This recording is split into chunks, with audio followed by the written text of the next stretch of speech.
박나래의 금품을 도난한 범인이 잡혔습니다. 이렇게 모든 일이 끝날 것 같았지만 오히려 더 일이 심각해지고 말았습니다. 처음 박나래의 도난 사건이 벌어졌을 때 많은 사람들이 박나래의 지인이 아니냐고 추측했는데요.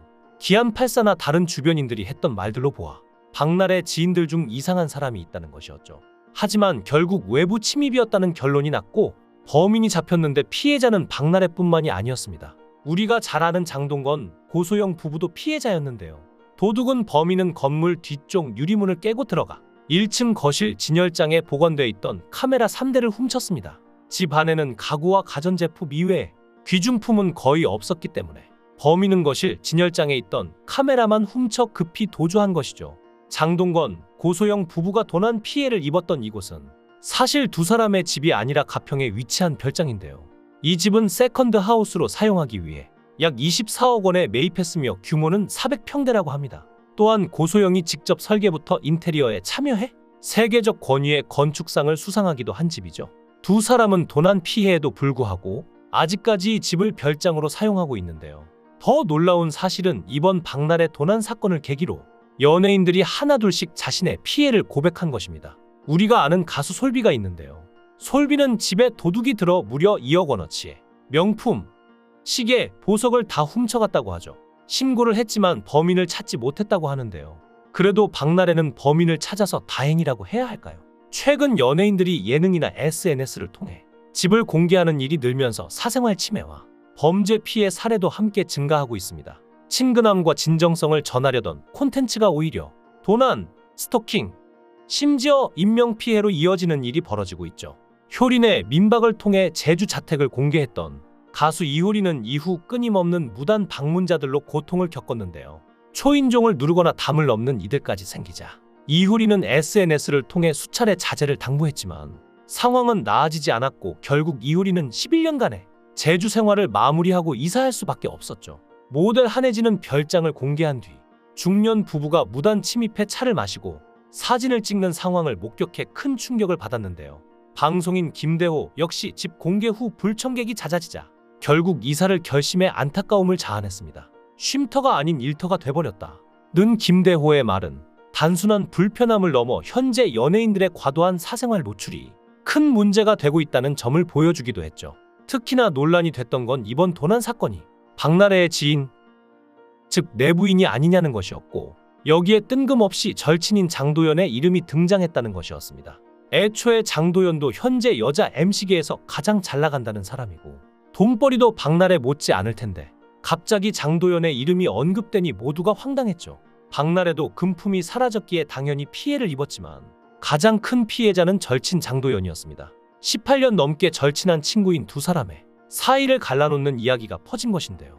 내용의 골자는 장도연이 박나래 집 도난 사건의 진범이고 두 사람 사이에 갈등이 있었다는 내용이었죠. 이 같은 루머는 알고리즘을 타고 대중에게 널리 퍼졌고 장도연이 범인이라던데라는 말이 계속해서 나왔습니다. 하지만 이는 전혀 사실이 아니었습니다. 그리고 며칠 만에 범인이 잡혔는데요. 당연하게 장도연은 아니었으며 지인도 아니었습니다. 절도 혐의로 잡힌 용의자는 외부에서 침입했고 박나래의 집인지도 모르고 들어간 것이었는데요. 이 용의자는 절도 전과가 있으며 지난달 말에도 서울 용산구에서 한 차례 절도 범행을 저질러 경찰이 추적 중이었는데 이번에 잡힌 것이었습니다. 사실 박나래가 처음부터 잘 산 건 아니었는데요. 초기 시절에는 연남동에 위치한 전세로 나 혼자 산다 초반 출연분에서 나왔고 좁은 공간을 본인이 아기자기하게 꾸며 살았던 모습으로 처음 화제가 됐습니다. 이후 나 혼자 산다에서 뷰 좋은 오피스텔로 이사하는 장면이 나왔는데 내부 인테리어가 넓고 고급스러워졌는데요. 이때만 해도 5억 정도의 전세에 살았죠. 그리고 2021년부터 성산동에 위치한 고급 빌라를 자가로 매입해 살았는데요. 넓은 거실과 루프탑, 지하 공간까지 있는 구조였죠. 무려 20억 내외하는 집이었는데요. 그 후 몇 개의 집을 거쳐 지금의 이태원 대저택으로 박나래가 최종적으로 이사한 것이었죠. 박나래는 이태원 단독주택을 경매를 통해 매입했는데 해당 주택은 대지 면적 약 166평으로 건물 면적 약 97평에 해당하는 대저택인데요. 지하 1층, 지상 2층의 단독주택이죠.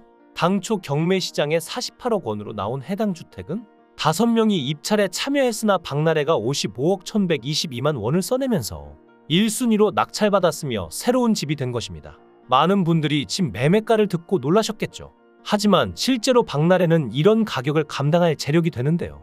알려진 바에 의하면 박나래가 고정 출연 중인 MBC 예능 프로그램 나 혼자 산다의 출연료는 회당 1,000만 원으로 추정되고 있습니다. 뿐만 아니라 현재 박나래는 놀라운 토요일, 구해줘, 홈즈 등 고정적으로 출연하는 프로그램만 8개에 달하니 어마어마할 텐데요. 해당 프로그램들이 일주일에 각 1회씩만 방영된다고 계산했을 때 박나래의 한 달 방송 수입은 최대 31억 원 수준입니다. 여기에 박나래가 참여하는 각종 행사와 광고 촬영, PPL 등을 고려한다면 더욱 높은 수준의 수익을 벌어들이고 있을 것으로 예측해 볼 수 있겠죠. 최근에는 전성기보다 프로그램을 줄인 상황이지만 여전히 많이 벌고 있다고 알려져 있으니 최근 5년간으로 기간을 넓혀보면 200억 원을 넘게 벌어들인 셈인데요. 박나래는 평소 타던 차량을 바꾸기도 했죠.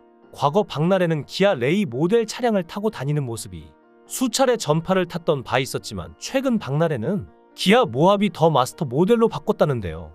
재력에 비하면 검소한 편이라고 볼 수 있겠죠. 하지만 노력 끝에 매매한 이 집을 자랑하고 싶었던 건 아닐 겁니다.